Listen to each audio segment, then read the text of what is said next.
호산나 주여 구원하소서. 주님을 찬양합니다. 주님 앞에 예배하는 우리의 찬양을 하나님께서 기쁘게 흠양하신 줄로 믿습니다. 오늘 우리 예배 가운데 함께 하신 주님을 찬양합니다. 그리고 오늘 또 우리 유튜브로 현장 예배로 함께 하신 모든 성도님들께 하나님의 은혜와 평강에 함께 하시길 기원 드립니다.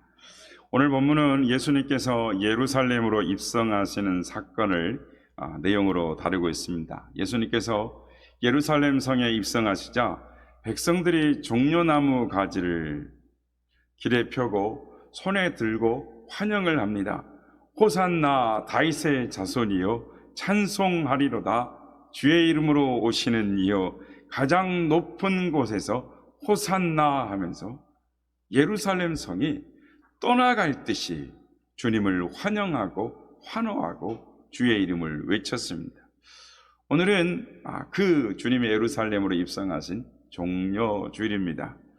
예수님은 예루살렘을 입성한 것으로 시작해서 고난주간 한 주간을 보내시게 됩니다. 한 주간 동안의 예수님의 행적을 간단하게 살펴보면 예수님의 예루살렘 입성은 주일에 시작됩니다. 그리고 월요일은 성전을 정화하시고 화요일은 이 성전에서 헌금함에서 두렙돈을 내은 이 과부가 가장 많은 사람들 중에 가장 많은 예물을 하나님 앞에 드렸다라고 말씀합니다. 수요일은 이 바리새인 시몬의 집에 들어가셔서 이 막달라 마리아가 향유 옥합을 깨뜨려 예수님의 발을 씻기신 사건을 복음이 증거되는 곳마다 이 향유 옥합 사건을 말함으로 기억해 하라라고 말씀하십니다. 그리고 목요일 날은 이 겟세마네 동산에서 기도하시고 또한 제사장들이 보내신 군인들에 잡혀가셔서 능욕을 당하십니다. 그리고 금요일에 십자가에 못 박히시고 토요일에 무덤에 계시고 주일에 사망과 죽음의 권세를 깨뜨리시고 영광의 부활을 하십니다. 이것이 예수님의 한 주간의 행적입니다. 오늘 본문은 주님께서 예루살렘으로 입성하시는 내용입니다. 예수님께서 예루살렘으로 입성하시는 이 사건을 통해서 우리에게 주시는 하나님의 음성을 듣기를 원합니다. 오늘 본문 1절 말씀을 보면 예수님이 예루살렘 가까이 감람산 벳박에 이르렀을 때에 라고 말씀을 시작합니다. 감람산은 예루살렘 동쪽에 위치한 산이었습니다. 이 벳박의 정확한 위치는 알 수 없지만 베다니에서 예루살렘으로 올라가는 길목에, 그러니까 이 감람산 기슭에 위치한 마을로 생각이 됩니다. 예수님은 이 벳박에서 두 제자를 마을로 보내셔서 나귀 새끼를 끌고 오십니다. 그러니까 제자들이 나귀를 끌고 와서 자신들의 겉옷을 펴고 길에 옷을 깔고 그때 예수님이 그 나귀에 앉으십니다. 예수님이 나귀 새끼를 타고 예루살렘으로 향하여 올라가고 계십니다. 그런데 오늘 본문을 보면 예수님께서 예루살렘으로 올라가시자 놀라운 사건이 펼쳐지기 시작합니다. 수많은 사람들이 예수님이 오시는 길 앞에서 자신의 겉옷을 깔고 벗어서 옷을 흔들고 나무 가지를 잘라다가 길에 깔고 종려나무를 막 흔들면서 호산나 다윗의 자손이여 찬송하리로다. 주의 이름으로 오시는 이여 가장 높은 곳에서 호산나 하면서 막 사람들이 환호하는 것입니다. 얼마나 그 소리가 컸던지 예루살렘이 떠나갈 정도가 되었다라고 말씀합니다. 우리가 이 월드컵을 했습니다. 그리고 대선을 치렀는데 이 그때의 환호성에 비하면 이 주님이 입성하실 때의 환호성은 과히 비견될 수 없는 그런 놀라운 환호성이었어요. 근데 여러분, 왜 예수님께서 예루살렘 성으로 입성하실 때 이런 사건이 발생하게 되었을까요? 성경에 보면 예수님의 공생의 기간 동안에 사람들이 예수님을 따르긴 했지만 이렇게 많은 사람들, 요세푸스에 의하면 한 200만 명이 넘는 그 수많은 사람들이 예루살렘 성에서 열광적으로 예수님을 환호하고 환영한 적이 없었습니다. 여러분, 왜 예루살렘에서 예수님이 입성하실 때 이런 사건이 만들어졌을까요? 왜 이렇게 수많은 사람들이 환영했는데 며칠 후에는 예수님이 십자가에 못 박히실 때에 이 많은 사람들은 다 어디에 갔을까요? 참 이해하기 어려운 것입니다. 오늘 본문에 이 사건을 이해하기 위해서는 이 배경의 이해가 필요합니다. 오늘 본문의 상황을 누가복음 19장에서는 이 구체적으로 기록을 하고 있습니다. 그러니까 예수님이 맞은편 마을로 가서 나귀를 끌고 오라라는 말씀을 들은 제자들이 예수님의 말씀대로 나귀를 끌고 옵니다. 그리고 나귀 새끼 등에 자기의 겉옷을 걸칩니다. 그러자 예수님께서 제자들이 펴놓은 겉옷을 걸친 그 나귀 새끼 등에 올라타십니다. 그리고 나귀를 타고 예루살렘을 향해 가셨습니다. 예수님께서 나귀를 타고 예루살렘을 향해 가시는 길에 제자들이 갑자기 자기들의 겉옷을 벗어서 길에 펴니다. 이때 말하는 제자들은 12명의 제자들만을 의미하는 것이 아닙니다. 거기에는 수많은 제자들이 몰려 있었습니다.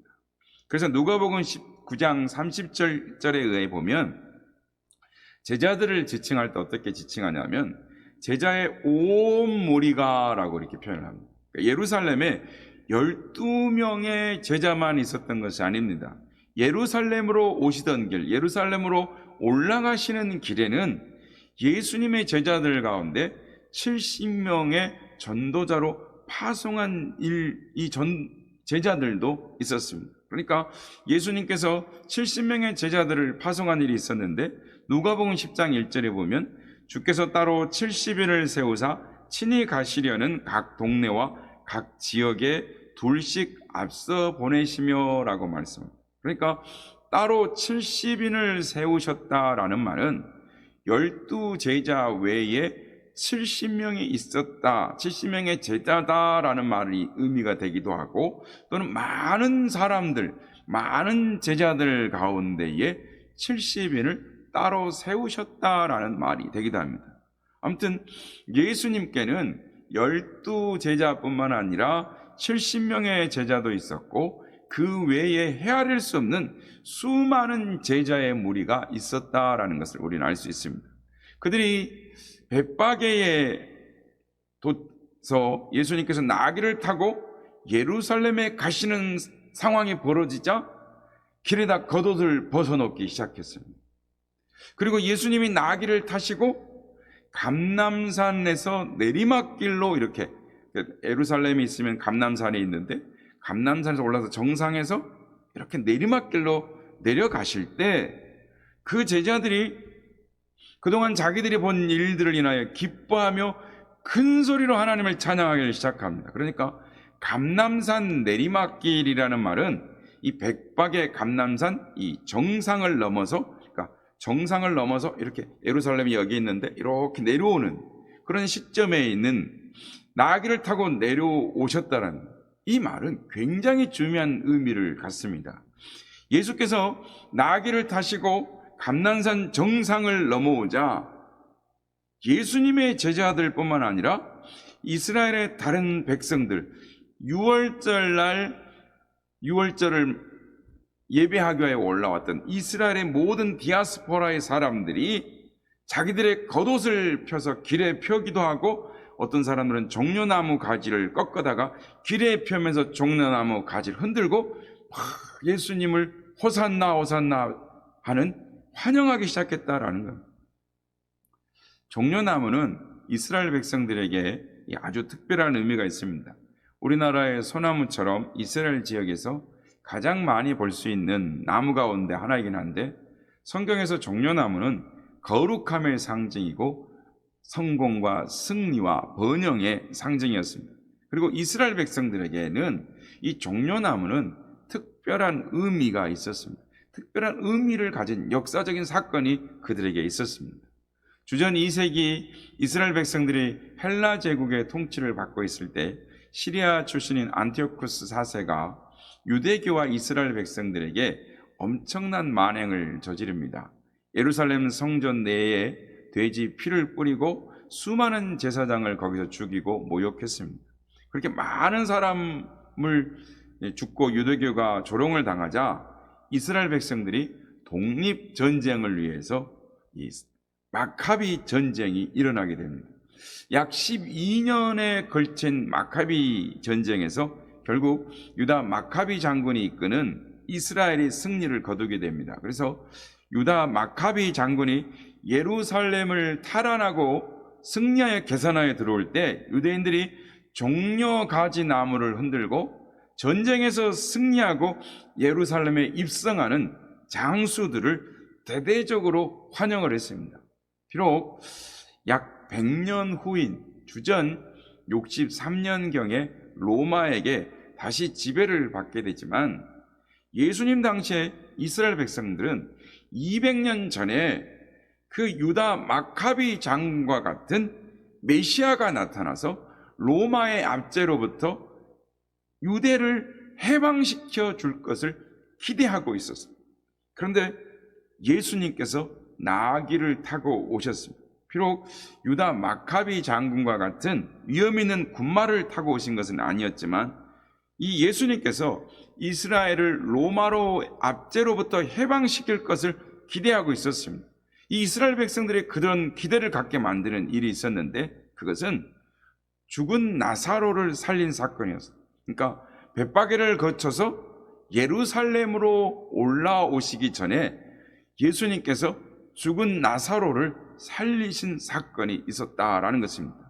그 일이 예수님을 더욱 유명한 사람으로 만들었을 뿐만 아니라 죽은 나사로를 살렸다라는 사실을 안 이 유대 백성들은 죽은 나사로를 살릴 정도의 능력 있는 분이라면 우리의 지도자가 되어서 우리를 로마로부터 해방시켜 줄 수 있을 거다라고 생각을 했다라는 거예요. 그래서 예수님께서 나귀를 타고 감람산에서 나타나시자 종려나무 가지를 들고 예수님을 열렬하게 환영했던 것입니다.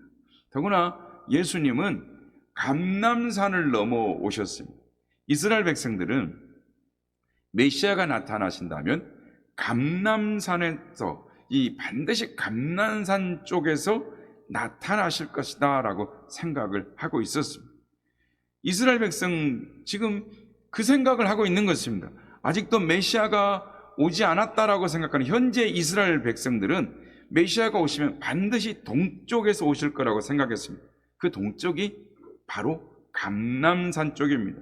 동쪽인 감람산 쪽을 통하여 예루살렘으로 오시는 메시아, 예루살렘에 나 있는 동쪽으로 나 있는 황금문을 통해서 메시아가 오실 거다라고 생각을 하고 있습니다. 지금 이스라엘 백성들은, 현재 이스라엘 사람들은 메시아가 오지 않았다고 믿고 있고 지금도 예루살렘의 동쪽 황금문을 통해서 오신다고 생각해서 거기는 굳게 닫혀져 있습니다. 유대인들은 지금도 그 문을 열고 메시아가 올 거라고 믿고 있습니다.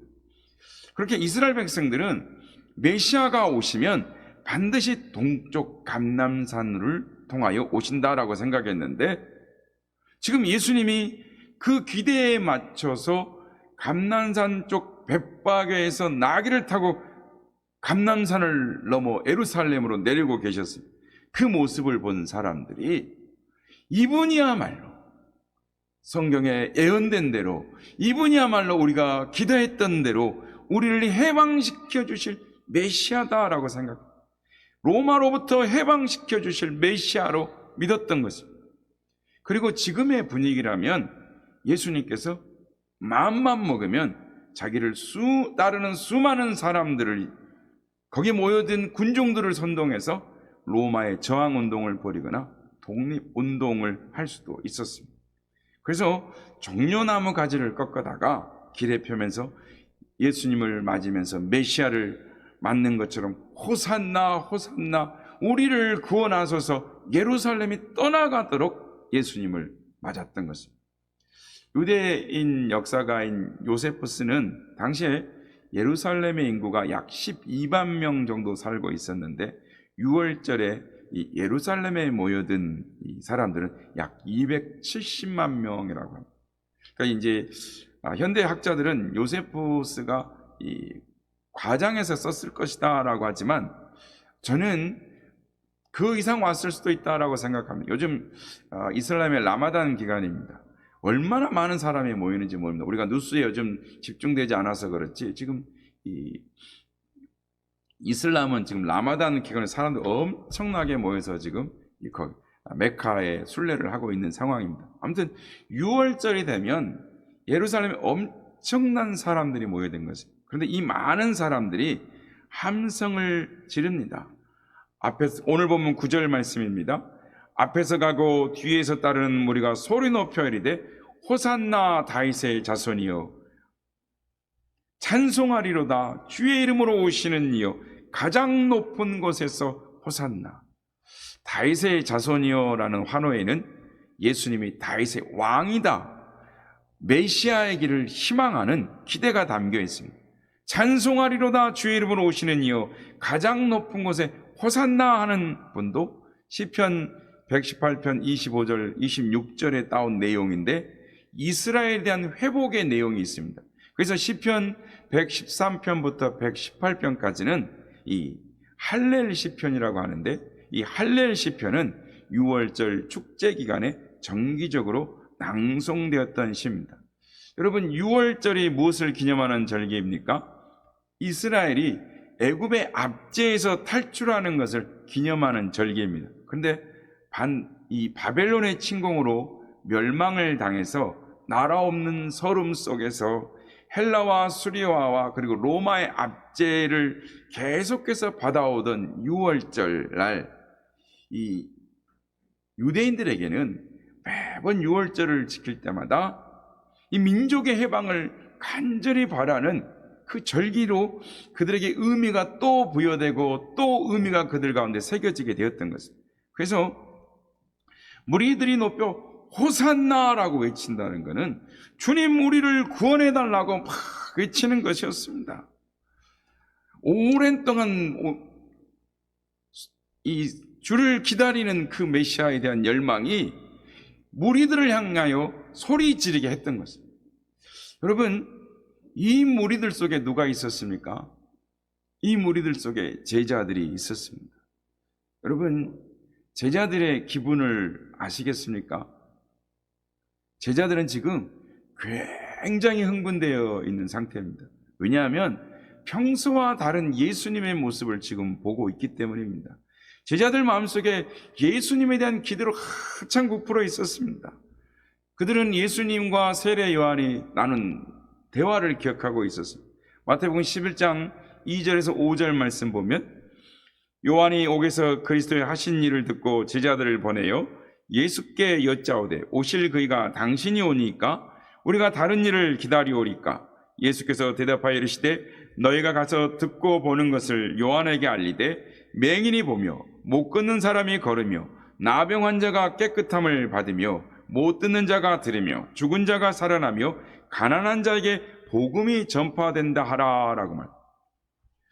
예수님의 이 말씀은 이사야 선지자가 예언한 메시아가 오시면 행할 일들이었어요. 그래서 이사야서 35장 5절 6절에 보면 이렇게 예언을 합니다.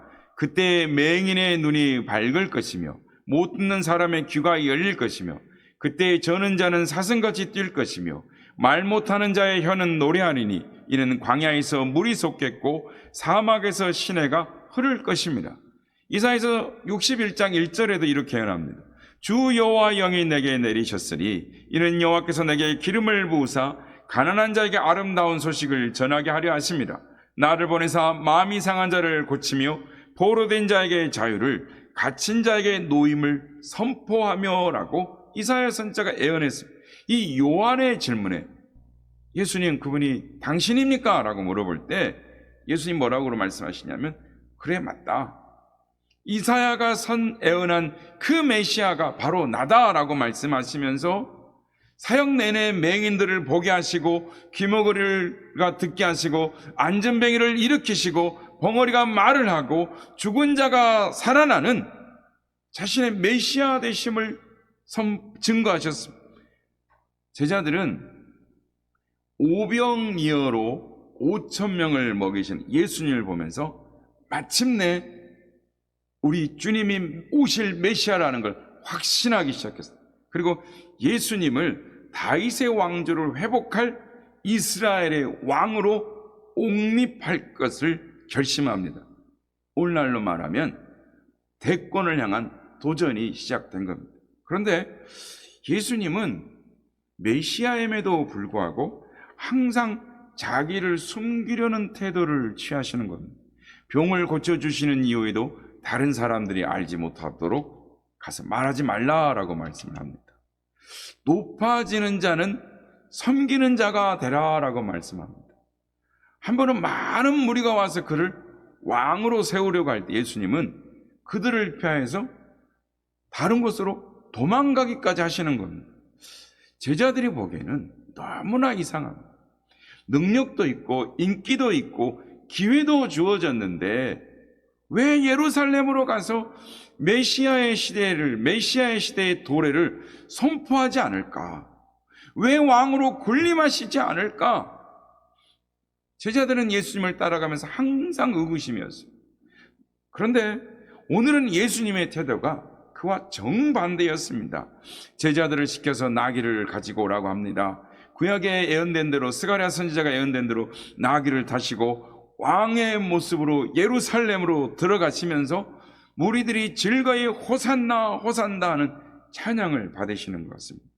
누가복음 19장에 보면 바리새인들이 이것을 못마땅히 여겨서 이 제자들을 책망하라고 할 때 주님 뭐라고 말씀하시냐면, 만일 이들이 잠잠하면 돌들이 소리를 지르리라 라고 말씀을 합니다. 오늘 예수님의 모습은 그야말로 오늘 왕으로 말씀하고 행동하시는 겁니다. 이러니 제자들이 흥분할 수밖에요. 드디어 때가 왔다라고 생각한 겁니다. 드디어 예수님이 왕으로 로마를 몰아내시고 이스라엘을 회복시키기 위하여 행동하시는구나 라고 생각했던 겁니다. 오늘 보면 7절 말씀입니다. 나귀와 나귀 새끼를 끌고 와서 자기들의 겉옷을 그 위에 얹음에 제자들이 가장 먼저 예수님을 왕으로 영접하는 예의를 표합니다. 그들 마음에 이제 예수님은 이스라엘의 왕이었습니다. 환호하는 무리들 속에 그들은 황홀했습니다. 상상의 나래를 펴니다. 화려한 예수님의 대관식, 그 자리에 예수님을 중심으로 화려한 의상에 높은 단상에 도열해 있는 그들의 모습을 상상했을 겁니다. 이제 수고는 끝났어. 조롱과 수치와 배고픔과 가난과 무시는 다 끝났어. 이제 부귀와 영화와 안락과 연락이 우리를 기다리고 있다. 제자들은 아마 한껏 부풀어 올랐을 것입니다. 근데 여러분, 사랑하는 제자들의 동행 속에서 자신을 향해 환호하는 수많은 사람들 속에서 홀로 외로이 탄식하는 예수님을 우리는 볼 수가 있습니다. 예수님은 분명히 하나님의 메시아, 만왕의 왕으로 입성하셨습니다. 그러나 그 입성은 세상 왕의 입성이 아니었습니다. 예수님은 분명히 하늘과 땅의 모든 권세를 가지신, 모든 만물을 통치하시고 그 나라를 제자들에게 주시지만 그의 나라는 이 세상에 속한 것이 아니었습니다. 예수님은 이 사실을 나귀를 타심으로 드러내셨습니다. 나귀는 사람이 타거나 짐을 실으는 데 사용됩니다. 겸손과 평화를 상징합니다. 그러나 왕은 나귀를 타지 않습니다. 일반 평민들만 타는 동물이 나귀입니다. 그러므로 예수님이 나귀를 타고 예루살렘 성으로 들어가시는 것은 이 세상의 임금으로 온 것이 아니라 이 세상의 겸손과 평화의 왕으로 오심을 상징적으로 보여줬습니다. 아니, 예수님은 이미 제자들에게 예루살렘에 올라가는 목적을 말씀을 하셨습니다. 마태복음 20장 17절에서 19절 말씀입니다. 예수께서 예루살렘으로 올라가려 하실 때에 12 제자를 따로 데리시고 길에서 이르시되 보라 우리가 예루살렘으로 올라가노니 인자가 대제사장과 서기관들에게 넘기움에 저희가 죽이기로 결안하고 이방인들에게 넘겨주어 그를 농욕하며 채찍질하며 십자가에 못 박게 하리니 제3일에 살아나리라. 그리고 20장 28절 말씀, 인자가 온 것은 섬김을 받으려 함이 아니라 도리어 섬기려 하고 자기 목숨을 많은 사람의 대속물로 주려 함이니라. 예루살렘을 오라가기 하루 전날 예수님 분명히 말씀해 주셨습니다. 그러나 아무도 예수님의 말씀을 귀담아 듣지 않았습니다.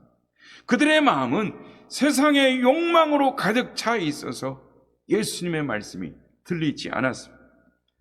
누구도 십자가를 향한 결단의 한 걸음 한 걸음을 이해하지 못했습니다.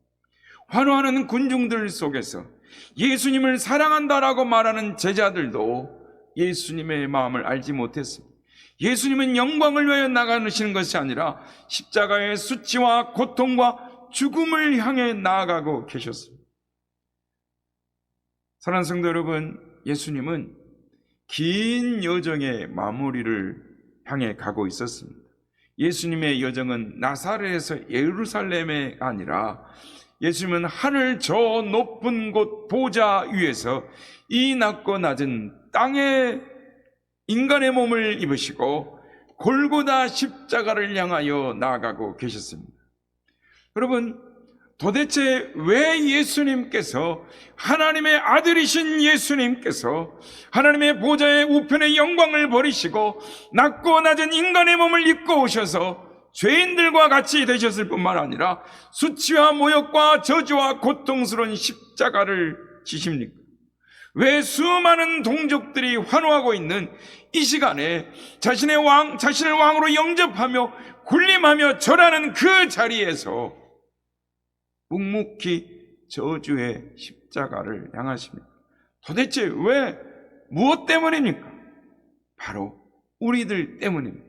십자가의 죽으심으로 우리에게 죄와 저주로부터 해방과 평화를 주시기 위해서인 거예요. 베드로전서 3장 18절은 다음과 같이 말씀합니다. 그리스도께서 한번 죄를 위하여 죽으사 의인으로서 불의한 자를 대신하셨으니 이는 우리를 하나님 앞으로 인도하려 하심이라. 육체로는 죽임을 당하시고 영으로는 살리심을 받으셨으니.